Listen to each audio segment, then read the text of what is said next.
The relatively modern Korean martial art of Hapkido is said to have its origins in Japan, or at least to have obtained its major influences from the Japanese art of Daito Ryu Aiki Jiu-Jitsu. This art was made famous by Sokaku Takeda.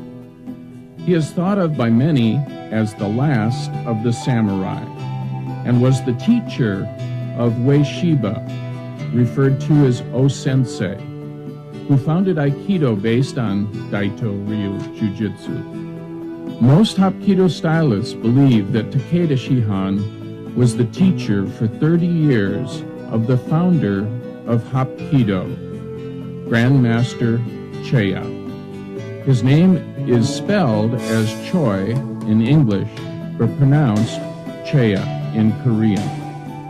He started Hapkido in 1945 as World War II ended and moved back to Korea after some 30 years of studies in Japan with Takeda. In English, Hapkido may be translated as the art of coordinated power. Its meaning also implies coordinated movement and harmony, such as between one's mind and body, plus the energy of inner strength. In 1964, Hapkido Master Rim began his studies in Korea with Grandmaster Cheya. He then moved to America to teach as a Grandmaster of the system. Master Joe Cheya, seen here with Grandmaster Cheya, has studied many years with Grandmaster Rim and now holds the rank of 8th degree black belt in Hapkido.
Hi, I'm Joe Cheya. I'm a master instructor in traditional Korean Hapkido.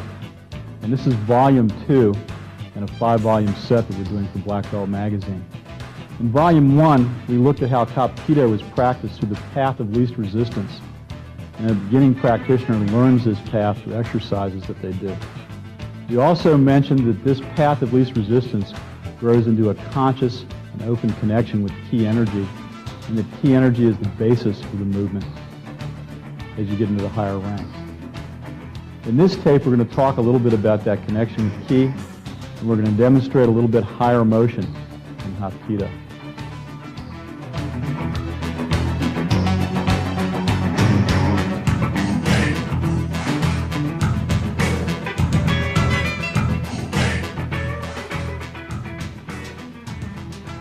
Beginning and intermediate practitioners of Hapkido have to cultivate the flow of ki energy within their body. One of the primary ways of doing this is through simple breath meditation. We're going to do a guided breath meditation that you can practice at home if you like. That'll help foster this flow of energy. Take a comfortable stance, feet about shoulder width apart. Bend your knees slightly, posture erect. Place your hands over the danjun, that's this area down here, lower abdomen, as if you were holding a ball in your hands. The breath begins at the nose. As you breathe in, you see the breath come down into the body, into the Damjung area as you breathe in through your nose. And as you breathe out through your mouth, you see the breath come back up and out the same way. This is the beginning of the meditation. And all you have to do is watch your breath. So let's begin then. Close your eyes. In through the nose, out through the mouth. And if your mind wanders, just bring it back to watching the breath. It won't take long for the body to start to relax into this breathing. And as it does, and the breath becomes your focus, you can allow the body to open up first through the crown chakra to let key energy come in the form of light. Visualize it as white or golden light into the body and allow it to fill the body. You can also allow the key to come up from the earth through your feet, the same white or golden light. And as the body fills with that energy, allow the energy to come out through the hands so that you see a ball of ki between your palms. A white ball of light. And again, if the mind wanders into thought, just gently come back to the breath and open the body to the flow of ki. And we're in a standing position. You can do this meditation sitting down or lying down. And just establish this flow of ki through the body.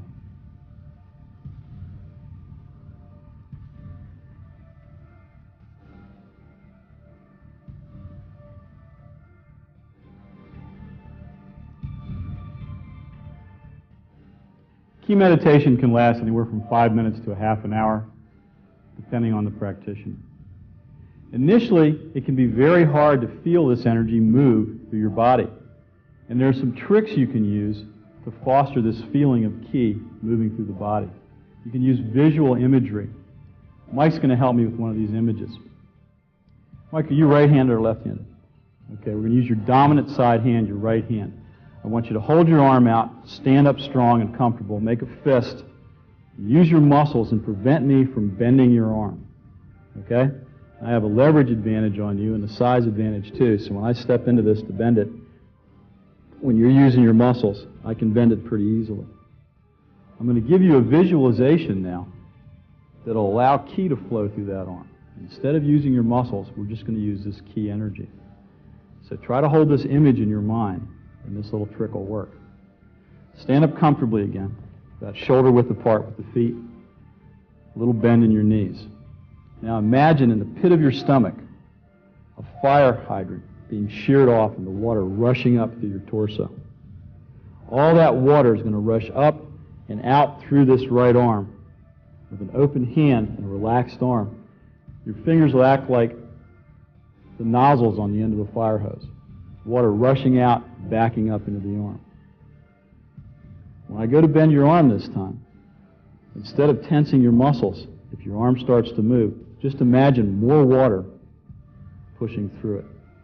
Okay, I'll give you a moment. Close your eyes and take a deep breath and relax into this. It doesn't work if your muscles are tense. And just hold the image of the fire hydrant sheared off in the belly, the water rushing up and out through the arm, fingers like nozzles.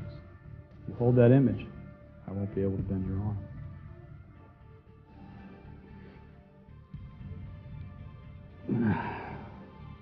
The unbendable arm. Thank you, Mike.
first set of 3 motions creates the same line of movement in your partner's body.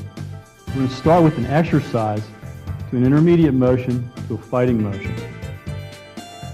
I'm going to be assisted in this by Eric Collier. The first is an elementary movement where Eric is going to reach straight across and grab my right wrist. I'm going to face him.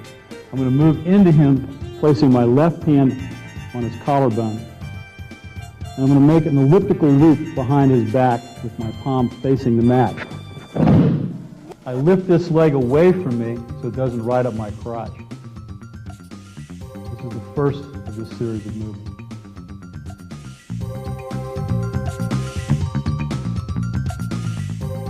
The second technique is an intermediate phase of this same motion.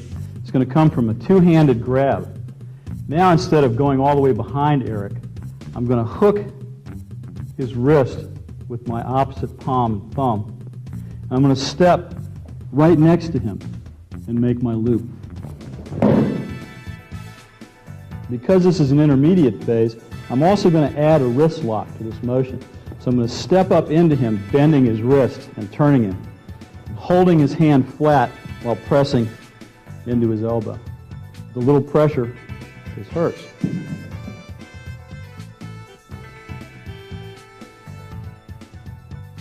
The third motion in this progression comes out of the air. It's more of a fighting motion.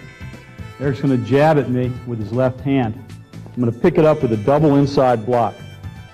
Both hands block. And from here, I'm going to follow the line of the intermediate motion. I'm going to rock his arm down using my palm to his hip and his thigh and drop it. From here, I already have the hand. I'm going to step up into him and straighten the elbow and come into the wrist lock. The wrist lock needs to be flat. The elbow needs to be locked in order for this to work. I bring myself in close to his body so he can't turn, and I press it down.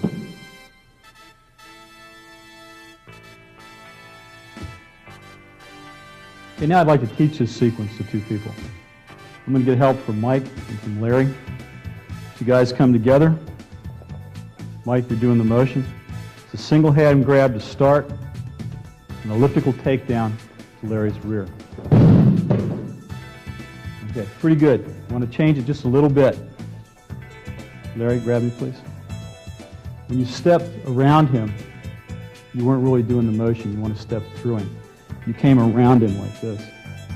Keep your hips more parallel to his, more square to his. When you step through, reach behind. Then curve your hand around in a loop and lift that foot away as you do it. So the palm curves around. Came straight back with your thumb.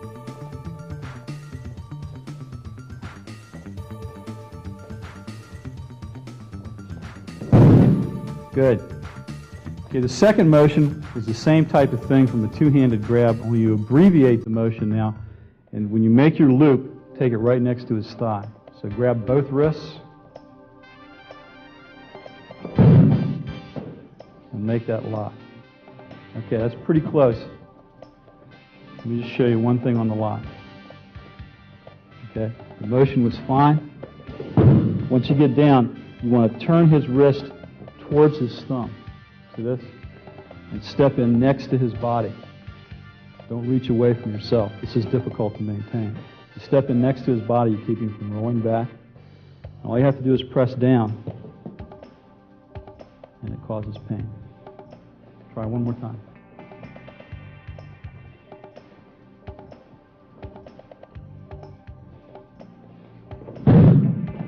Step in close, straight down pressure. Good. The last part of this sequence is a punch. You're going to do a 2-handed block on this. So you want to fade backwards with 2 hands as you start the technique. And then it's very much like the intermediate technique. Right his arm down right next to his thigh. So it's a 2-handed fading block. Okay?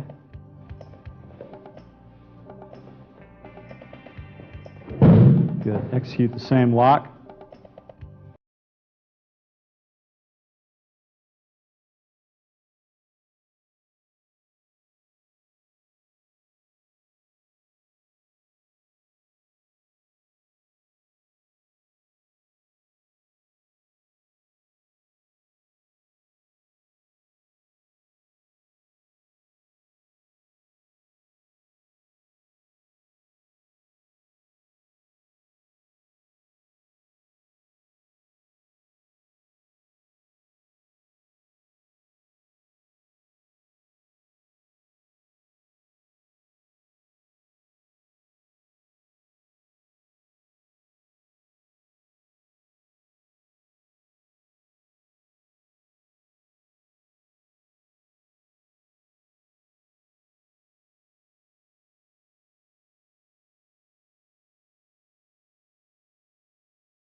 This second series of techniques is all an armbar technique. We're going to begin it by having Eric grip me just below my elbow, same side, on top of my forearm. We're going to stand facing each other. I start this technique by reaching over with my middle finger across his elbow. I load this hand up, palm open, step underneath, and then shoot my hand palm up out to my side as I pivot. From here, I lay my turned up palm into Eric's shoulder, and I guide him around and down between my knees. I go knock-kneed over him. I'm going to come up behind his wrist, and pull it in, and do a wrist lock on it.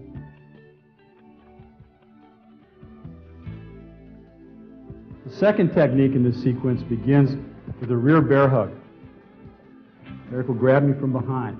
To find the path of least resistance out of this, I'm going to have to trap his hands and throw my hip up one side or the other and lift the arm on that side. So to get out, go into my right, I'm going to throw his elbow up and turn through this. I'm going to guide his arm through and reach through and finish the technique the same way.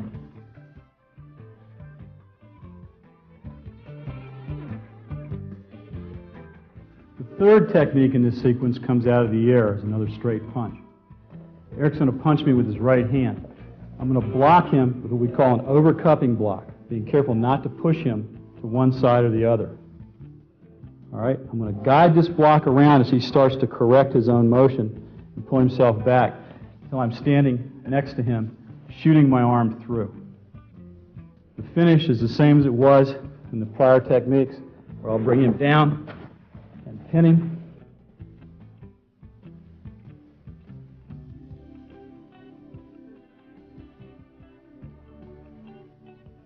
Let's teach this sequence now to Larry and Mike. Okay, the first came from a grab at the forearm. Good. Mike's being careful to take his thumb out of this grip, too. That's important. I don't want him to get hung up in there and get a dislocated thumb while he's practicing. Okay, Larry, cover him. The middle finger at the elbow, step towards him while loading up the hand, pop through. Good. Bring him around and down. Okay, and pin him. It's ideal if you can get his head between your knees, but that's okay. Good sequence. The second part of this sequence came from a bear hug. So, I'm going to put you behind Larry, grab him. Now lift your shoulder and elbow, create a hole, and do a quarter turn out of there. Good. Okay, another good sequence. And the third part of this comes from out of the air. A straight punch, an overcupping block.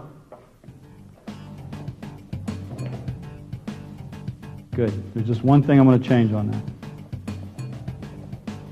As you blocked him, make a punch, please. You have this arm hanging out here. All right? You want to use this arm to defend with as well. So as you do this, you catch him, come across, you bring this arm in to the elbow to take him down. That way you're covering yourself as you do the motion. You're not leaving yourself open for a strike as you come in.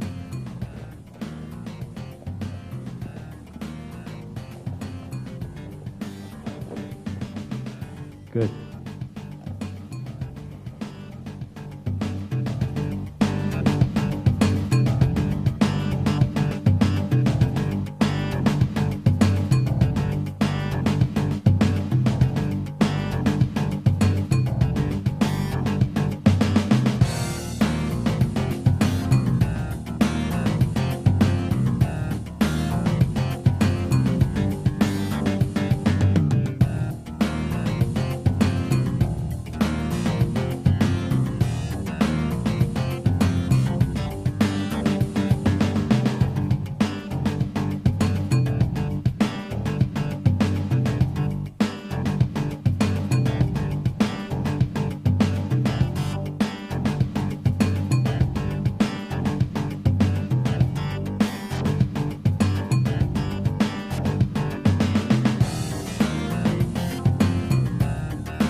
This third sequence is a technique that's an arm bar that locks out at the elbow.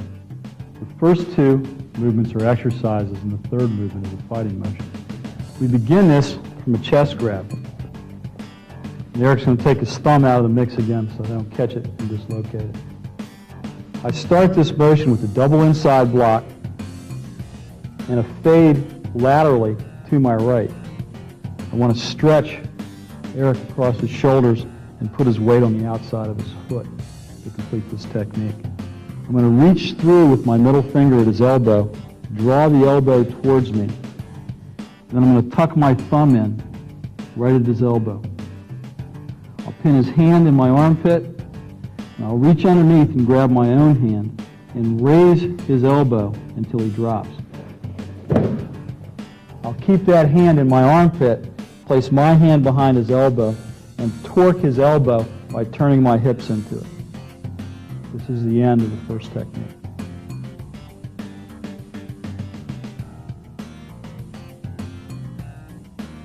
The second motion in this sequence is again an exercise motion, and you set it up by grabbing at each wrist. I'm going to offset Eric's balance by moving laterally into one arm, catching him at the wrist and stretching him so that his weight goes into the side of his foot. I'm going to reach through with my other hand and pull the elbow so that it bends in towards me. And then I'm going to shoot my hand underneath his elbow, putting my thumb on the elbow and grasping his hand with my armpit. I'm going to lift my hand with my other hand again and lay him down. I'm going to torque into the elbow, holding the hand in the armpit. I have lots of shots right here if I get into this position. There's a lot of vulnerability.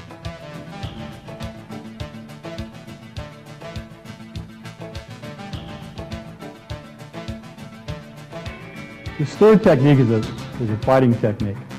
And it comes off a jab or a roundhouse punch. We'll do it with a jab. As Eric jabs at my head, I'm going to extend the block into the jab. As he starts to retract his own arm, I'm going to tuck my thumb in to position in the crook of his arm, watching for this other hand at the same time. All I'm going to do is drive his elbow across, pin his hand, and take him down like the other two motions. I'm going to pin him the same way I did before. But Eric's a pretty strong guy, so there's one thing I'm going to add to this. I'm going to place my thumb just under his earlobe on his jawline. There's a bunch of nerves right there at the point of the mandible. And if I push down, it causes a lot of pain. Sorry.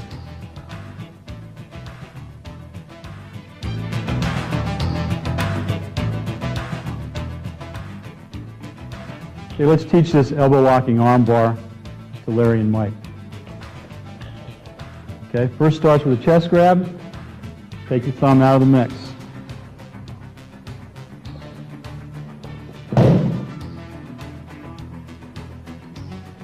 Okay, let's start from the beginning.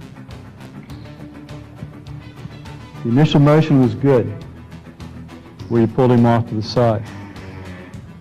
It was all good to here, but you end up above his head. It's very hard to torque this arm when you're above his head. You need to be more parallel to him. That way you can turn into him and lock the elbow. Okay? One more time, more parallel to his body.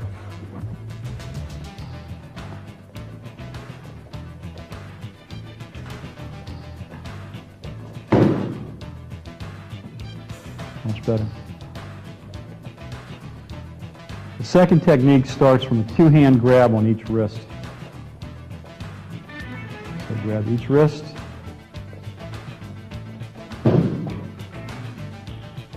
Good. That worked out just fine. And the third technique comes off a jab.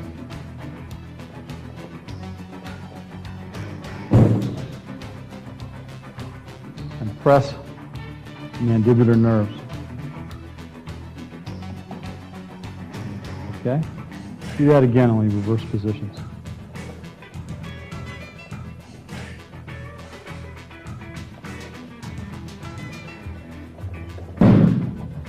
And press the thumb on the mandibular nerves. Good.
This forced sequence of motion uses technique to guide your partner's head and control its direction.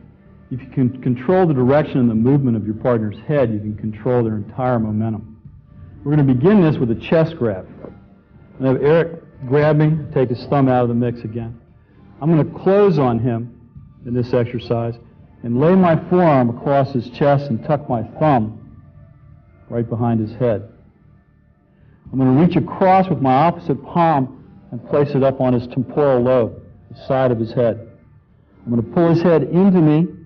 I'm going to turn it over and around and sit him down right in front of me. From here, I'm going to hook my fingers and put them underneath his jawline and squeeze on the submandibular glands that are underneath there. At the same time, I have my knee behind his back. So when I pull up on this, it hurts under his jaw.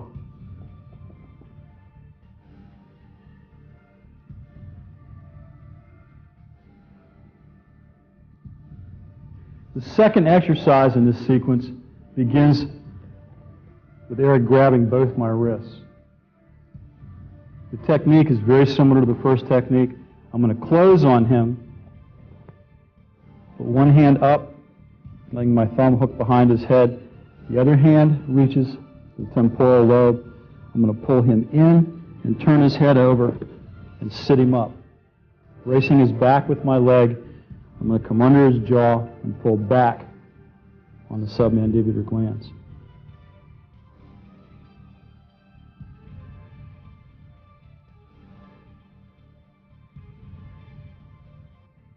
This third technique is a fighting technique.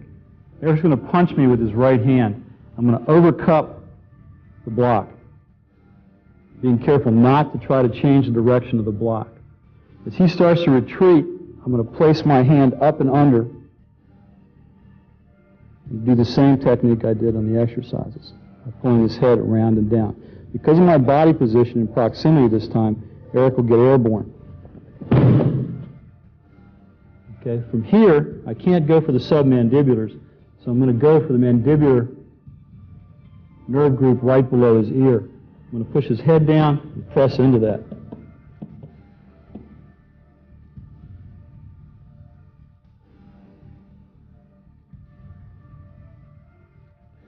Let's run Mike and Larry through this fourth set. We're going to begin with a chest grab, a single-handed chest grab. You have to close the distance, Larry. Place your hands. Draw the head towards you and turn it over. Good. Knee in the back. And pull up. Good. Into the submandibulars. Good motion. Same technique with each wrist being grabbed. Let's try it again.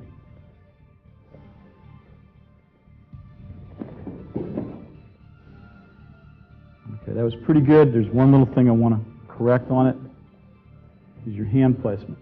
You placed one hand low, which you're supposed to do, and the other hand was a little low. You had it over his ear.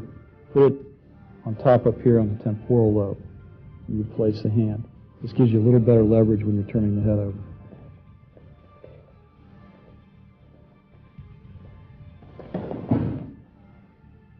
Good. Now, an overcupping block. There's no fade on this. You're actually going to bring your hips towards him a little bit at about a 45-degree angle so that you can place your forearm on his chest and do the technique. So let's try it from an overcupping block from a punch.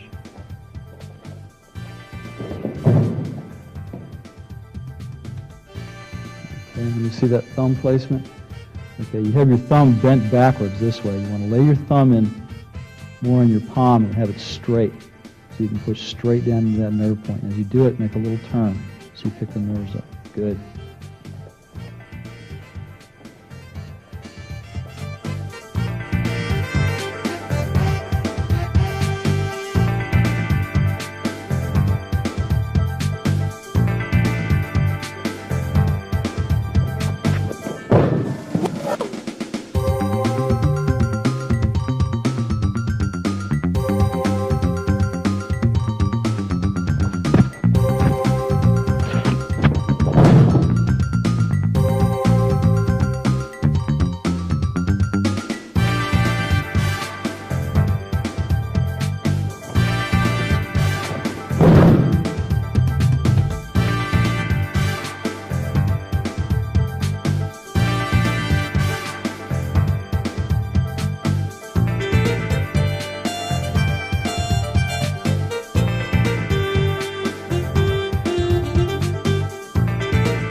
Hapkido incorporates many techniques that flip the opponent right over, right in midair. This set, this fifth segment, uses one of these techniques in all three motions. We're going to use the elbow within an armbar technique that actually flips your partner over. We're going to begin this sequence with a two-handed grab. We want to control this because if you get out of shape on this, you might injure your partner's elbow. I'm going to hook across into Eric's wrist, and using my body, I'm going to drive his hand away from me, opening his grip. I'm going to step underneath him with my near foot and reach through with my hand because I want to develop the habit when I'm coming through of reaching over to block any other arm that might be punching. I'll cover his hand with this opposite hand, and I'll have my elbow locked in behind his elbow. Now I'm going to pull his hand towards me and turn his elbow over at the same time, and I'll literally turn his entire body over around these two fulcrum points as I step in and lay him down.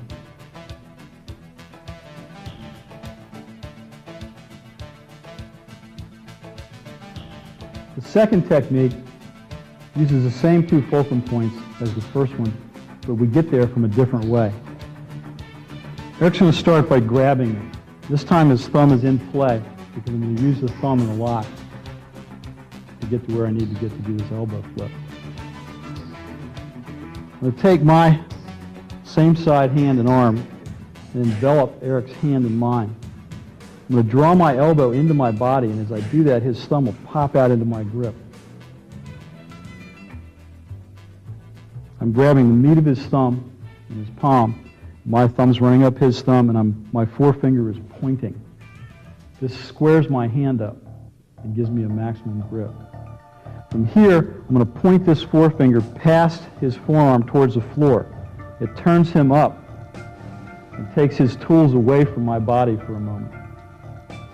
I'm going to close the distance by stepping into him and raising up into his arm, pulling his arm across me. Now I have the same two fulcrum points, my elbow on his elbow,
Okay? Cross the block, block him at his elbow, and then ride the arm into the technique.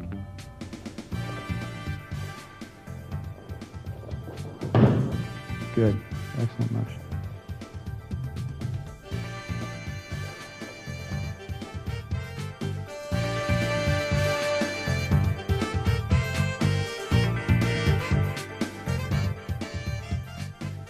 This ends Volume 2 of our Black Belt series. In Volume 3, we're going to take it up a notch. We're going to take a look at the different levels of force that you can apply with Hapkido motion. And we're going to take a look at some techniques that are a little higher level than what we've done so far. If you like Volume 2, I think you'll really like Volume 3.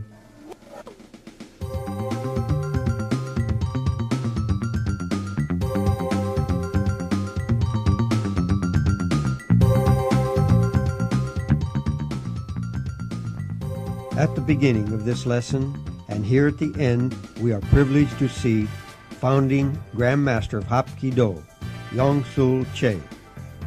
This extremely rare footage of Che was taken in America a few years before he passed away. A true legend in the world of martial arts, Yong-Sul Che.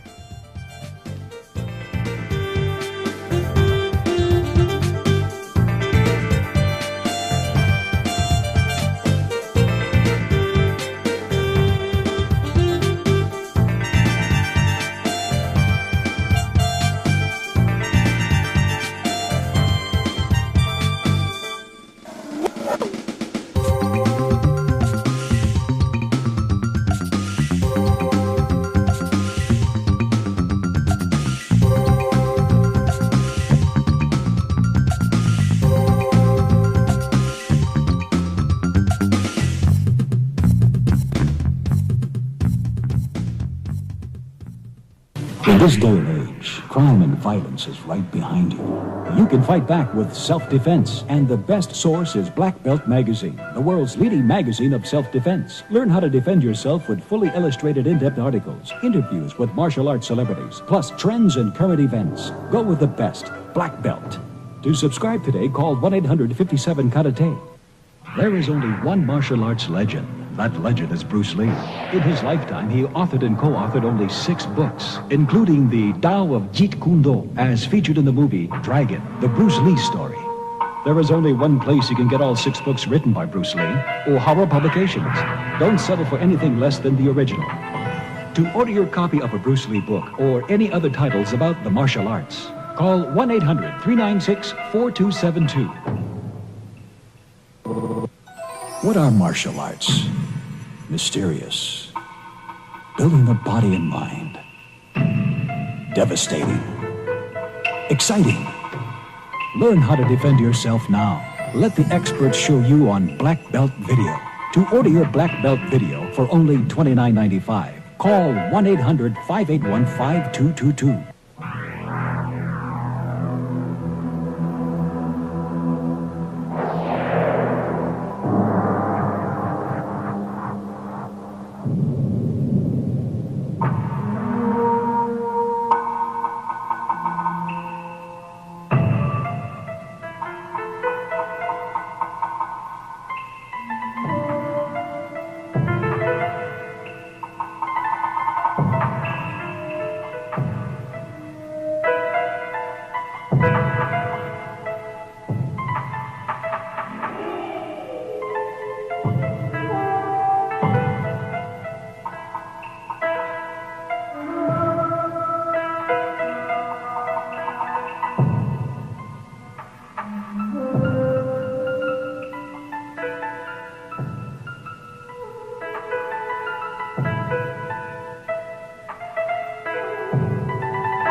Again, that's 1-800-581-5222.